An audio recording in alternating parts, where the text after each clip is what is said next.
What if I told you the era of cheap American travel is about to die?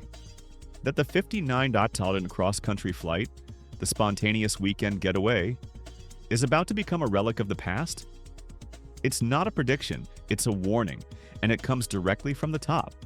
Recently, Barry Biffle, the CEO of Frontier Airlines, one of America's biggest budget carriers, said something in an earnings call that should send a chill down the spine of every traveler. He didn't just hint at trouble. He laid out a brutal new reality for the entire U.S. airline industry. He warned of massive, continuing flight cuts across the country.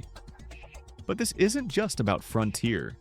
His counterpart at United Airlines, Scott Kirby, echoed the exact same sentiment. They are both saying out loud that flying domestically in the United States is no longer a profitable business for many airlines. This is the story of why that is, what it means for your wallet, and why this Frontier Airlines warning might be the canary in the coal mine for the entire U.S. economy. To understand how dire the situation is, you have to look at the numbers. And for Frontier, the numbers are grim. In the second quarter of 2025, the airline reported a staggering $70 million net loss. To put that in perspective, during the same period just 1 year earlier, they made a $31 million profit. That's a $100 million reversal in just 12 months. Their stock, traded under the ticker ULCC, has been hammered, reflecting deep investor concern. But the most telling metric is something called CASM, or cost per available seat mile. Think of it as the cost to fly one seat for 1 mile. Frontier's KSM jumped by 8%. Their costs are going up. At the same time, your ICM, or revenue per available seat mile, what they earn for flying that same seat 1 mile, went down.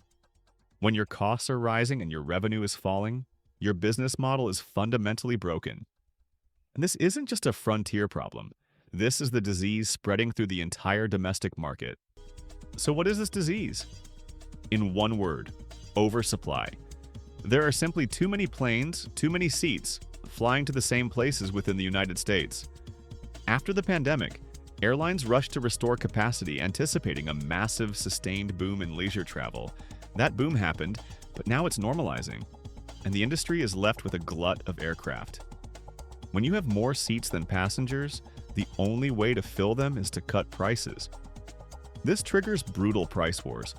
A flight from Denver to Las Vegas might have seats available on Frontier, United, and Southwest. If one airline drops the price to $49 to fill its plane, the others are forced to follow suit or fly with empty seats.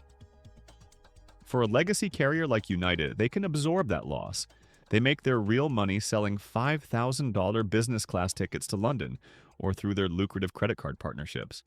But for a budget airline like Frontier, that $49 fare is all they have. And it's not enough to cover their costs. This brings us to the core of the problem, the ultra-low-cost carrier paradox. The entire business model of airlines like Frontier and Spirit was built on a simple premise. Offer fares so low that you convince people to travel who otherwise wouldn't. They were creating new demand. But in today's oversaturated market, they are no longer creating new demand. They are simply fighting with Delta, American, and United for the same pool of travelers. They are forced to play a game they were never designed to win. Their one weapon, the low fare, has become their biggest vulnerability. They have to keep prices low to compete, but those prices are now so low, they are unprofitable. The very thing that built them is now breaking them. And this is where it gets really interesting. This is where it becomes a story of survival. Faced with this paradox, Frontier's CEO isn't just waving a white flag, he's declaring war. He has explicitly stated that he expects Frontier to be the last man standing in the low-cost space. This is a raw capitalist strategy. He believes Frontier has a cleaner balance sheet and a lower cost structure than its direct competitors like Spirit Airlines, which has faced its own severe financial turmoil. The strategy is brutal. Hold on, endure the losses, and wait for your competitors to go bankrupt or be forced to shrink dramatically. Once the competition is eliminated, the oversupply problem solves itself. With fewer planes in the sky, the surviving airlines regain control. They are no longer forced into price wars. They can dictate fares. This is the endgame. a market consolidation. This is a ruthless market. Have you noticed flight prices or options changing in your city? Let me know in the comments below. I'm genuinely curious to see how this is playing out across the country.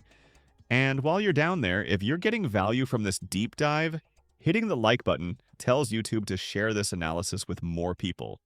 So let's bring this back to you. What does this last man standing battle and the coming reduction in flights actually mean for the American traveler? The predictions are clear and consistent. First, fewer options. Especially if you live near a smaller city or prefer to fly on off-peak days like a Tuesday or Wednesday. Those are the routes that are losing the most money, and they'll be the first on the chopping block. Your convenient 6 a.m. flight might simply disappear.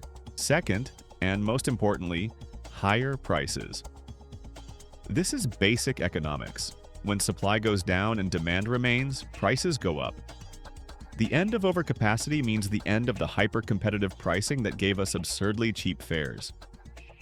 The baseline price for domestic travel is set for a structural, long-term increase. Booking early and being flexible won't just be good advice, it will be essential. But the implications of this story go far beyond the airport. Remember the canary in the coal mine? For decades, the availability of cheap, accessible air travel has been a key lubricant for the American consumer economy. It fueled tourism, supported the hospitality industry, and was a tangible sign of middle-class prosperity. The death of cheap flights is a powerful signal that this era may be ending. It reflects a broader economic reality.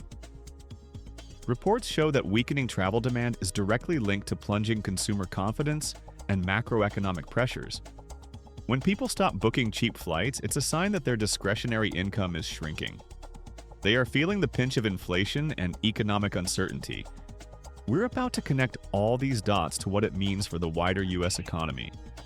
If you appreciate this level of in-depth financial storytelling and want to stay ahead of the trends that affect your wallet, make sure you're subscribed with notifications on. We frequently break down stories like this. The Frontier Airlines warning isn't just a business story. It's a consumer story. It's a story about the erosion of affordability. The coming airline shakeout won't just reshape the skies. It will be a clear, undeniable signal that the economic landscape on the ground is changing, and for many Americans, not for the better. The days of flying on a whim may be grounded for good.